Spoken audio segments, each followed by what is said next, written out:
Good morning बच्चों, पीपीजीएन academy में आप सभी का पुनः स्वागत।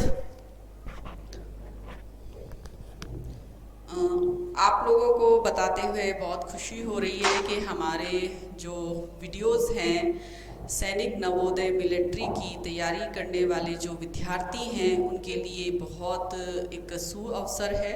अपनी पढ़ाई को वो लगातार जारी रखते हुए उसे अपने अंजाम तक पहुंचाएं और इन वीडियोस का बहुत फ़ायदा उठाएं। हमारे चैनल को सब्सक्राइब करें, हमारे वीडियोस लाइक करें और ज़्यादा से ज़्यादा शेयर करें।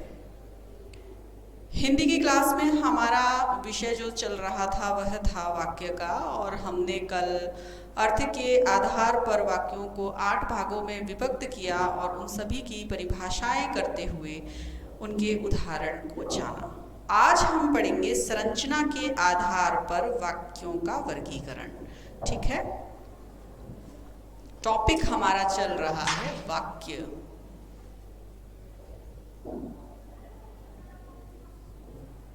संरचना के आधार पर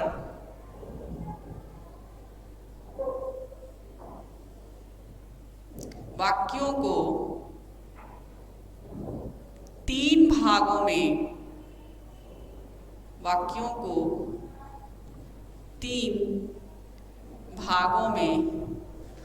बांटा गया है।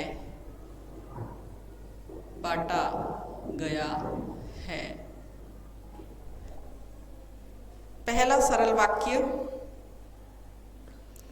पहला है सरल वाक्य।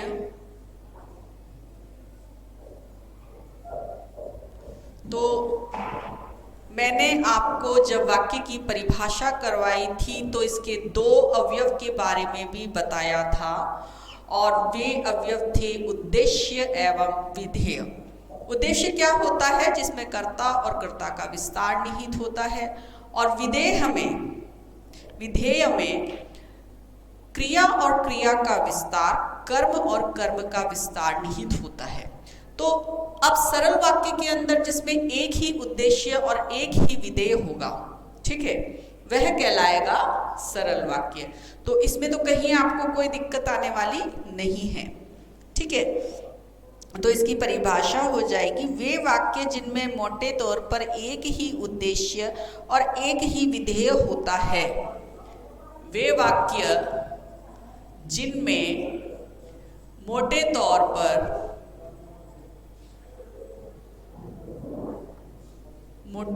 पर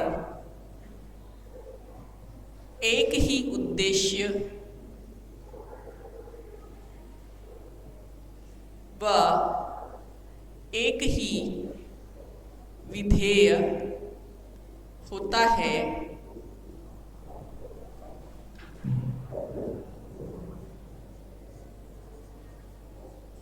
एक ही उद्देश्य व एक ही विधेय होता है, अर्थात वे वाक्य जिनका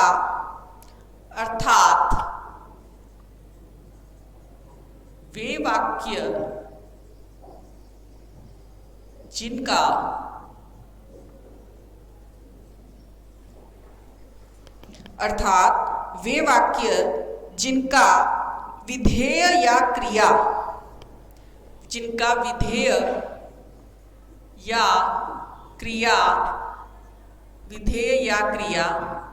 एक ही हो, विधेय या क्रिया एक ही हो,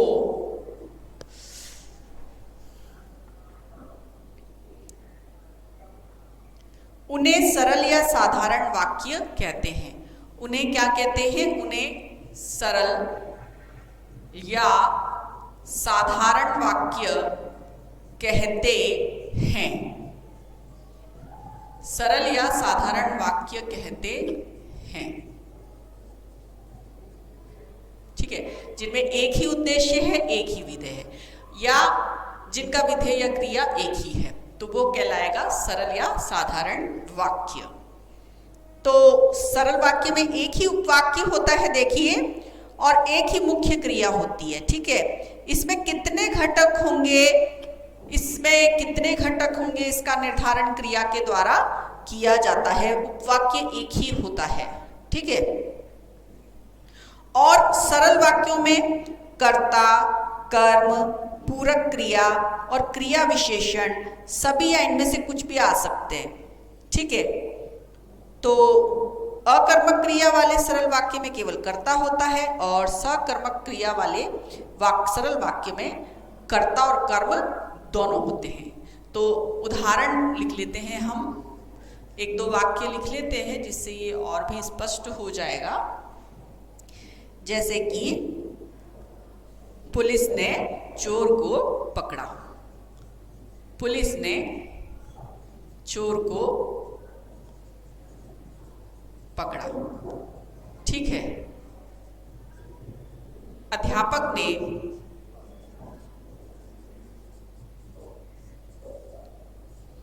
छात्र को पीटा। दुकानदार ने ग्राहक को साड़ी दिखाई।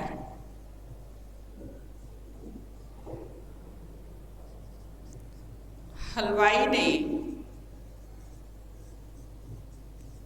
कई तरह की मिठाई या मिठाइयाँ बनाई। ठीक है, तो ये हो गए।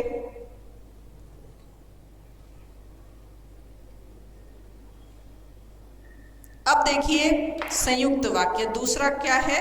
दूसरा है संयुक्त वाक्य। सरल वाक्य के बाद में आ गया संयुक्त वाक्य।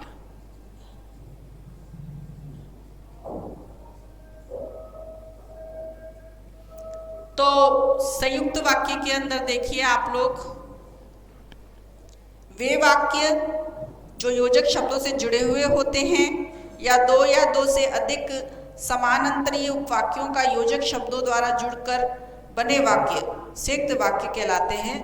तो वे वाक्य जो योजक शब्दों द्वारा, वे वाक्य जो योजक शब्दों द्वारा, जो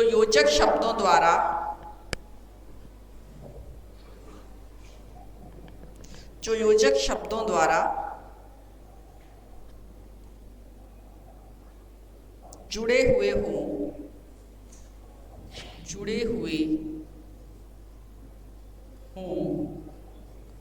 अथवा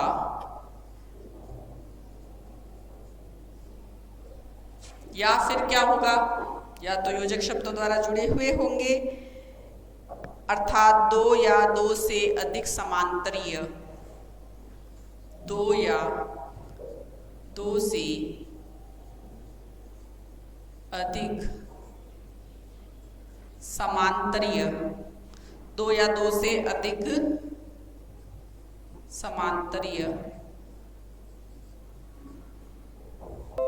अधिक समांतरीय, उपवाक्यों का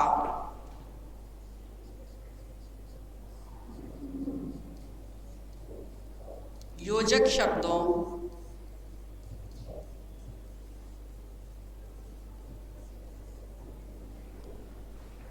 दो या दो से अधिक समांतरीय उपवाक्यों का योजक शब्दों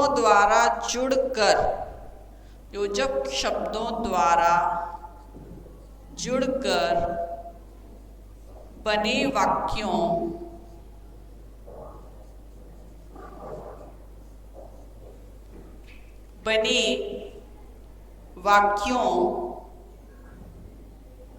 को संयुक्त वाक्य कहते हैं। संयुक्त वाक्य कहते हैं।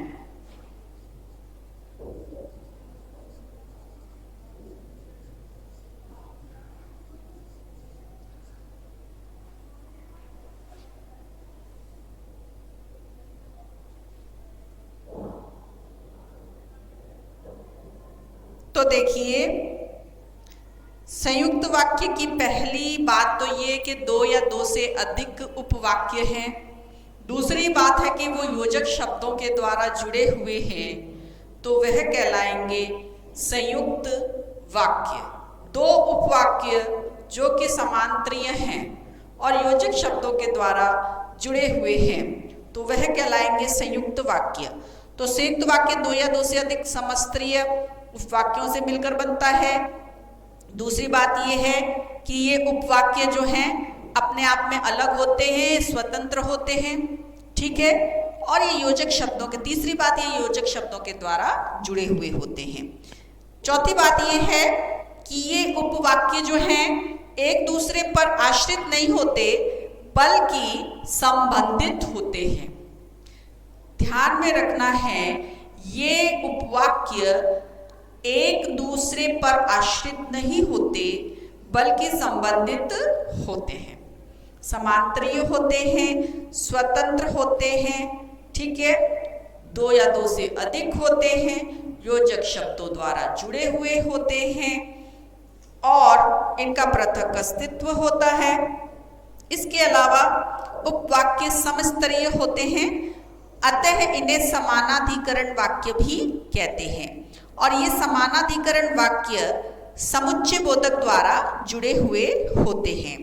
इन समुच्चय बोधकों के चार भेद होने के कारण संयुक्त वाक्य भी चार प्रकार के माने जाते हैं। अब जो संयुक्त वाक्य है उनको भी चार भेदों में बांटा गया है। तो ये चार भेद कौन कौन से हैं, या संयुक्त वाक्यों को किन चार शीर्षकों में विभक्त किया गया है, इसके बारे में जान लेते हैं।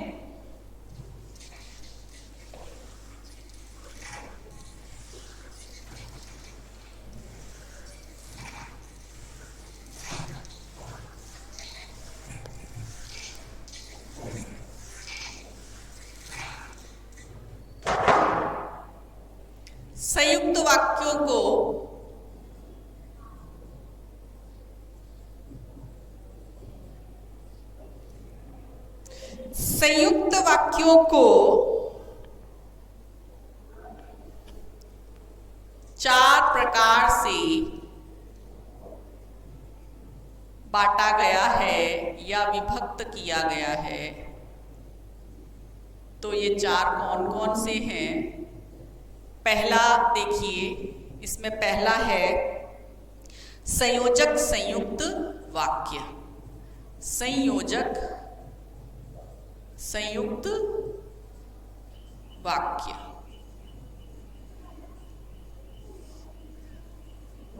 तो संयोजक संयुक्त वाक्य के अंतर्गत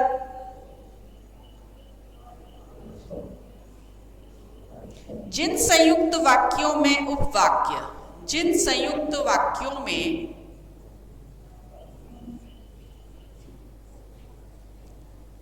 जिन संयुक्त उपवाक्यों में जिन संयुक्त वाक्यों में, मैंने उपवाक्यों कर दिया, जिन संयुक्त वाक्यों में उपवाक्य, ये करना था, एक मिनट। जिन संयुक्त वाक्यों में उपवाक्य, जिन संयुक्त वाक्यों में उपवाक्य दो कर्म व्यापारों, दो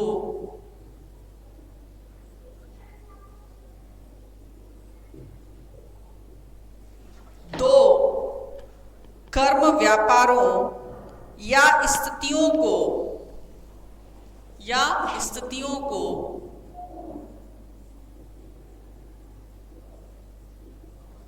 जोड़ने का कार्य करते हैं। स्थितियों को जोड़ने का कार्य करते हैं,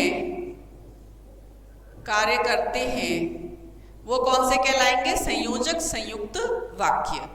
वे कहलाएंगे संयोजक संयुक्त वाक्य। जैसे कि उदाहरण के लिए देखिए,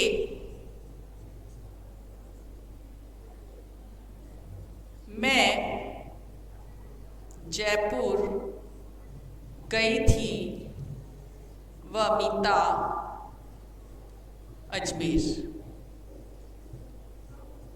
ठीक है, इसी तरीके से तो देखिए वह आ गया, इसमें जोड़ने का काम कर रहे हैं। ठीक है, उपवाक्य हैं, अलग अलग हैं, तो दो मतलब वाक्य में वाक्य को यानी दो कर्म व्यापारों को या दो स्थितियों को जो जोड़ने का काम करता है बीच में। ठीक है, जोड़ने का काम जो कर रहा है तो वो है संयोजक संयुक्त वाक्य। ठीक है, दूसरा उदाहरण देखिए, यहां आप बैठिए, यहां आप बैठिए और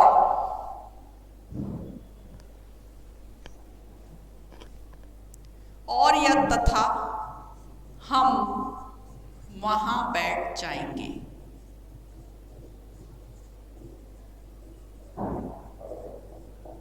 ठीक है, तो यहाँ पे तथा ये दो को जोड़ने का काम बीच में कर रहे हैं, तो ये हो गए संयोजक संयुक्त वाक्य। दूसरा देखिए, दूसरा है विभाजक संयुक्त वाक्य।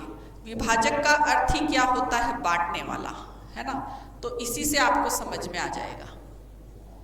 फिर भी चलिए, विभाजक संयुक्त वाक्य जिन संयुक्त वाक्य में आए उपवाक्यों से दो स्थितियों या कार्य व्यापारों के बीच विकल्प दिखाया जाए या एक को स्वीकार किया जाए और दूसरे को त्यागा जाए। ठीक है, तो ये विभाजक संयुक्त वाक्य कहे जाते हैं। जिन संयुक्त वाक्य में आए, जिन संयुक्त वाक्य में आए, जिन संयुक्त वाक्य में आए उपवाक्यों से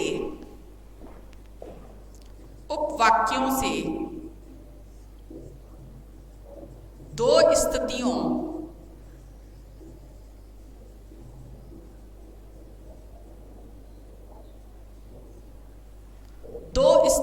व या कार्य व्यापारों के बीच, स्थितियों या कार्य व्यापारों के बीच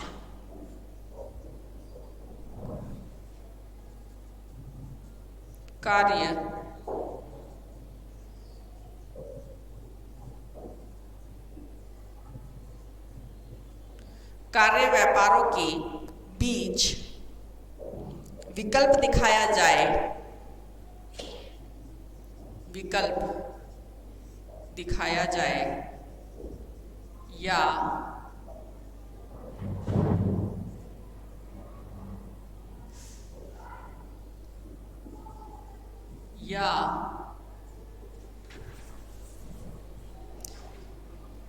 एक को स्वीकार किया जाए तथा या एक को स्वीकार किया जाए तथा एक को स्वीकार किया जाए तथा दूसरी को त्यागा जाए।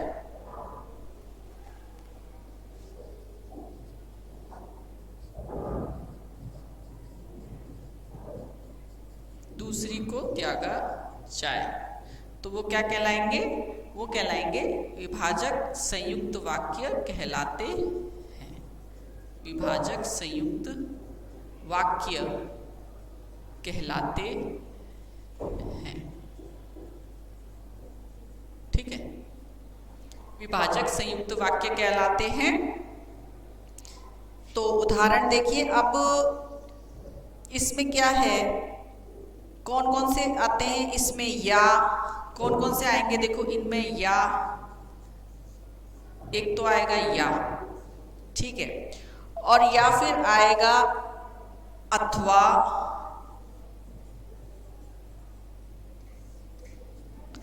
और या फिर आएगा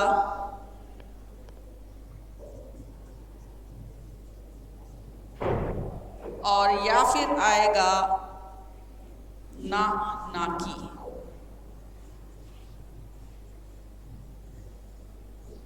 ठीक है,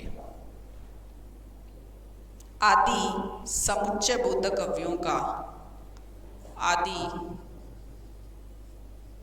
समुच्चय बोधक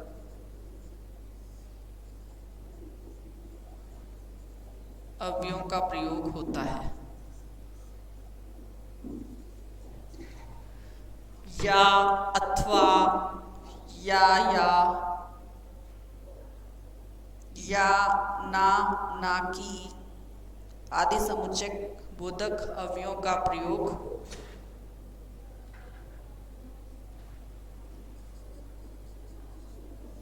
मिलता है।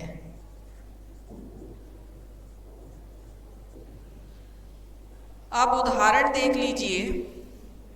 उदाहरण है, आप पहुंच जाएंगे,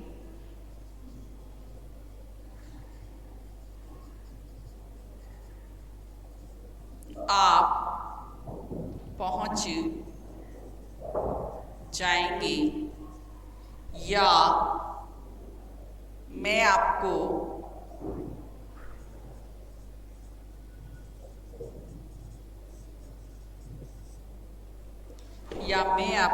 फोन करूं।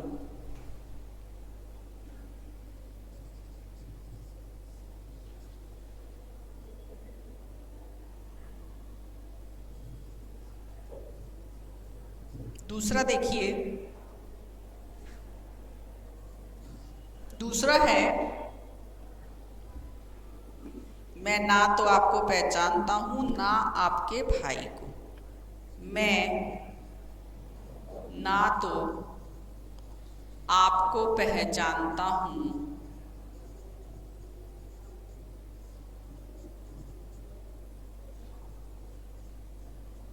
और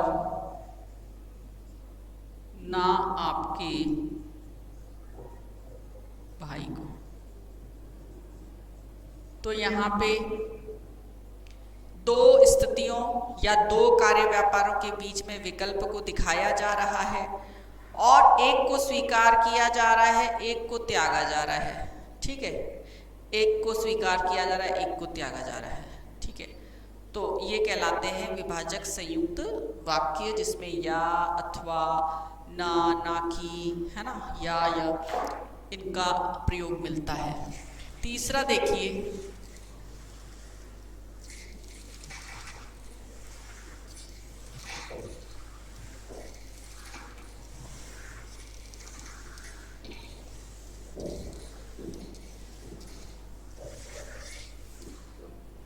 तीसरा है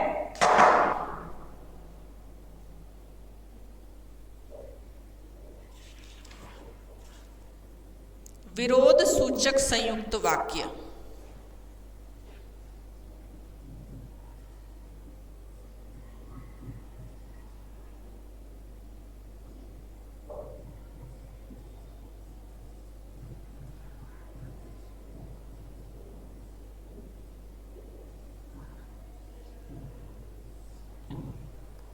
तो विरोध सूचक संयुक्त वाक्य में देखिए, जब उपवाक्यों के बीच विरोध, जब उपवाक्यों के बीच विरोध, जब उपवाक्यों के बीच विरोध या विरोधाभास का बोध हो, विरोध या विरोधाभास का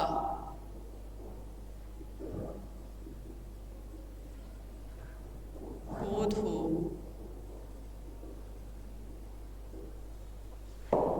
विरोध या विरोधाभास का बोध हो, तो ऐसे संयुक्त वाक्य हो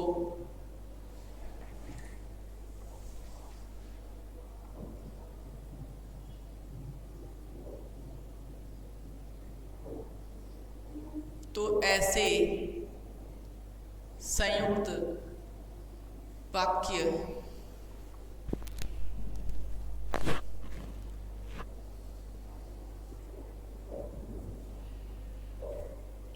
ऐसे संयुक्त वाक्य विरोधवाचक संयुक्त वाक्य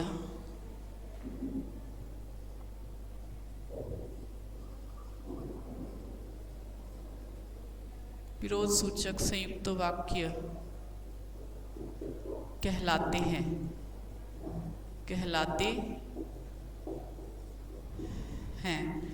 जैसे कि उदाहरण देखिए, कहलाते हैं, ये प्राय, अगर, मगर, किंतु, परंतु, है ना, पर, लेकिन, बल्कि, पर, लेकिन, बल्कि, आदि अव्ययों से जुड़े रहते हैं। उदाहरण देख लीजिए। उदाहरण है,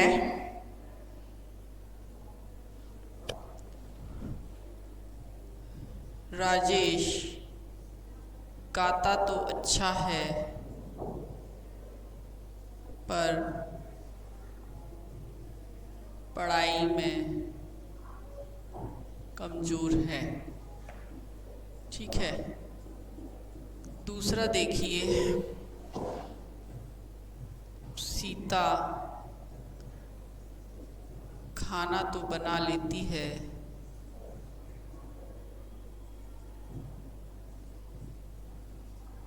मगर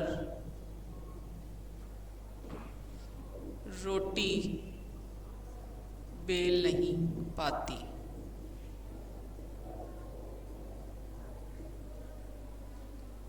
ठीक है, दो बहुत है। उसके बाद में चौथा देखिए। चौथा है परिमाणवाची संयुक्त वाक्य। परिमाणवाची संयुक्त वाक्य। परिमाणवाची संयुक्त वाक्य में देखिए, जब एक उपवाक्य से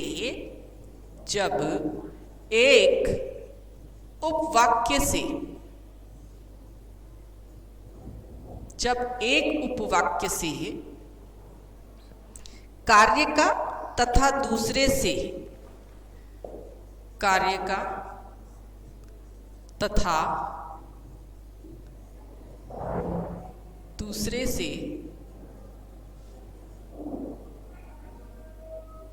तथा दूसरे से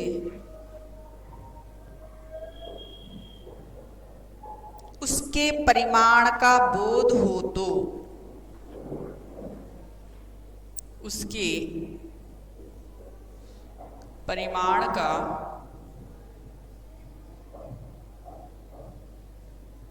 बोध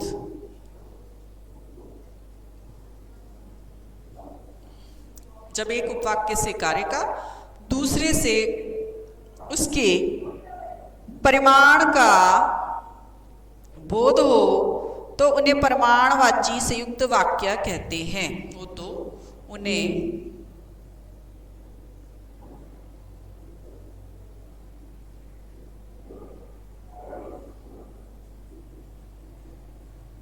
परिमाणवाची संयुक्त वाक्य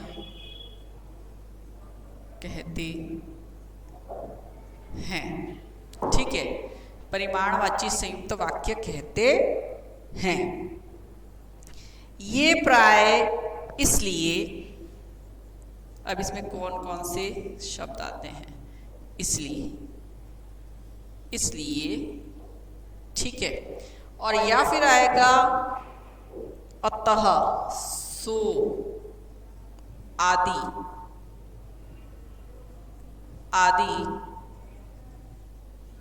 अव्ययों से जुड़े रहते हैं।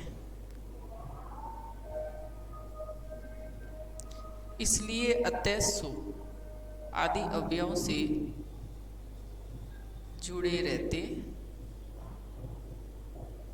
हैं। उदाहरण देख लीजिए। उदाहरण है,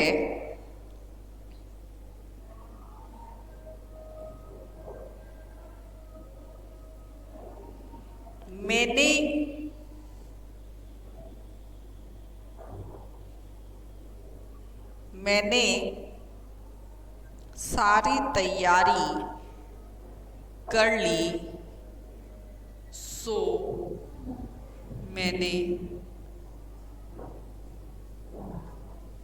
परीक्षा की सारी तैयारी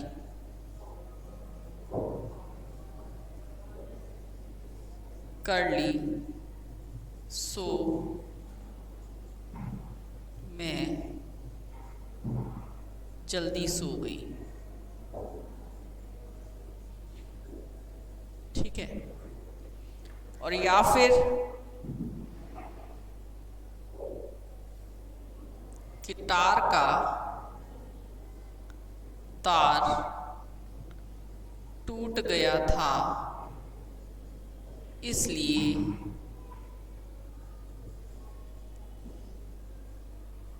आज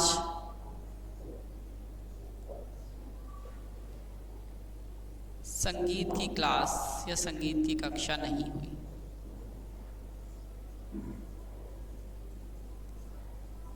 गिटार की कक्षा नहीं हुई, संगीत की कक्षा नहीं हुई, तो इसलिए ठीक है। तो ये हो गए 4 संयुक्त वाक्यों के प्रकार। ठीक है। संयोजक संयुक्त वाक्य, विभाजक संयुक्त वाक्य, विरोध सूचक संयुक्त वाक्य और परिमाणवाची संयुक्त वाक्य। अब आखिरी हमारा बच रहा है मिश्र वाक्य। तो देखते हैं मिश्र वाक्य किसे कहते हैं।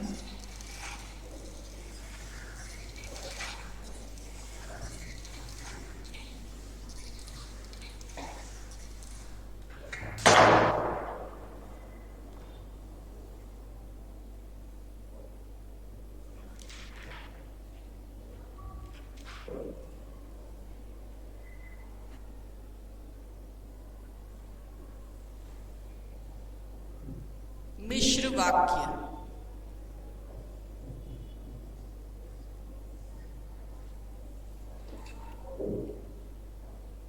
वे वाक्य जिनमें 2 या 2 से अधिक उपवाक्य, वे वाक्य जिनमें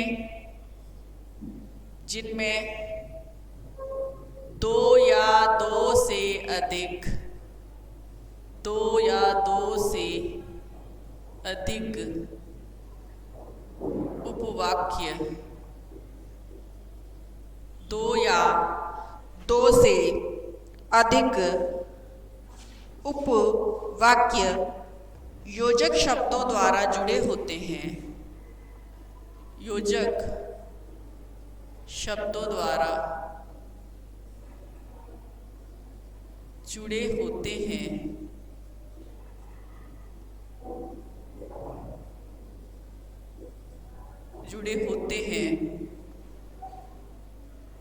लेकिन उनमें एक प्रधान उपवाक्य,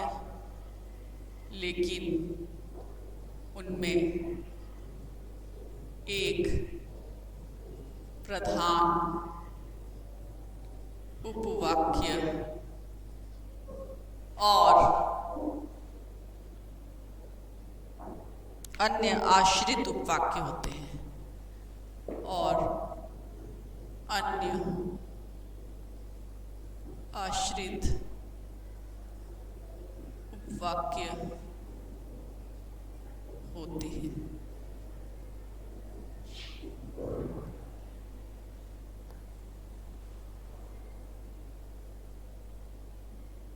अर्थात जिस वाक्य में एक प्रधान उपवाक्य होता है और उसके आश्रित एक या एक से अधिक उपवाक्य जुड़े रहते हैं तो वो मिश्र वाक्य कहलाते हैं। ठीक है। और मिश्र वाक्य के आश्रित उपवाक्य प्राय की, जो, जहां, ताकि, क्योंकि, जब, जिसने आदि से जो व्यधिकरण, ठीक है, व्यधिकरण समुच्चय बोधक अवयवों से जुड़े हुए होते हैं। तो मिश्र वाक्य में उपवाक्य समस्तरीय नहीं होते हैं। मिश्र वाक्य में एक से अधिक उपवाक्य योजक शब्दों से जुड़े हुए रहते हैं परस्पर, और एक प्रधान उपवाक्य होता है और उसके आश्रित एक या एक से अधिक उपवाक्य होते हैं। ठीक है। मिश्र वाक्य के अंतर्गत देखिए, मिश्र वाक्य में प्रधान उपवाक्य और अन्य उपवाक्यों के मध्य में आश्रय या आश्रित का संबंध होता है। आश्रय या आश्रित का संबंध होता है, ये बात होती है मिश्र वाक्य के अंतर्गत। तो इसमें कौन कौन से शब्द होते हैं पहले तो वो देख लीजिए आप। जैसे कि इसमें प्राय, ये प्राय, प्राय की, जो, की, जो, जहां, ताकि, क्योंकि, क्योंकि,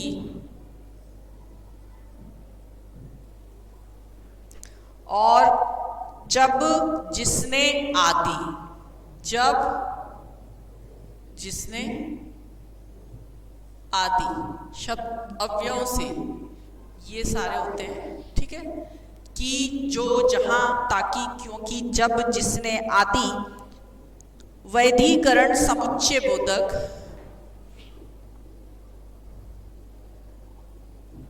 वैधीकरण समुच्चय बोधक अव्ययों से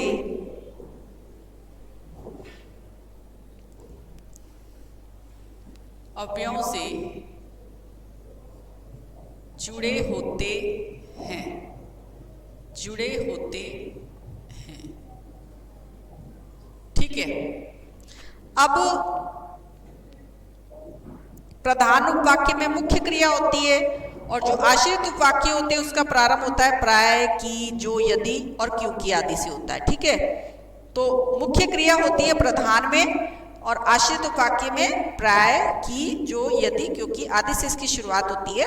मिश्र वाक्य का सरल वाक्य में रूपांतर करते समय जो क्रिया वाक्यांत में बनी रहती है, बनी रहेगी, वही उपवाक्य प्रधान उपवाक्य होगा। रूपांतरित होने वाली क्रिया वाला उपवाक्य आश्रित उपवाक्य होगा।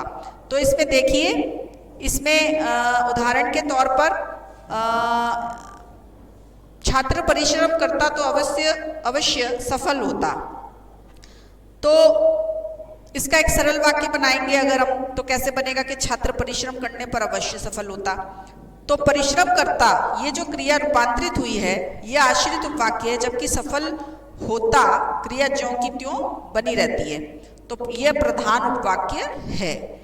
अब उपवाक्यों को भी बांटा गया है संज्ञा उपवाक्य, विशेषण उपवाक्य, क्रिया विशेषण उपवाक्य के अंतर्गत। और इसके अंतर्गत भी देखिए, इन उपवाक्यों को जानने के लिए हमें एक क्लास और करनी पड़ेगी, तब ये सारे उपवाक्य और उपवाक्यों के अंतर्गत भी जो भेद है वो भेद भी आपको बताने पड़ेंगे। तो एक क्लास और होगी तब हमारा ये जो विषय है ये पूरा होगा, पूर्ण होगा। तो कल इसको करेंगे हम और इसको कल समाप्त करेंगे। आज की कक्षा में बस यहीं तक। और आप लोग निरंतर हमारे वीडियोस को, चैनल्स को सब्सक्राइब कीजिए, हमारे वीडियोस देखिए, लाइक कीजिए, सब्सक्राइब और ज़्यादा से ज़्यादा शेयर कीजिए उनको, ठीक है। और आज की क्लास यहीं तक समाप्त होती है। Good day all of you, thank you.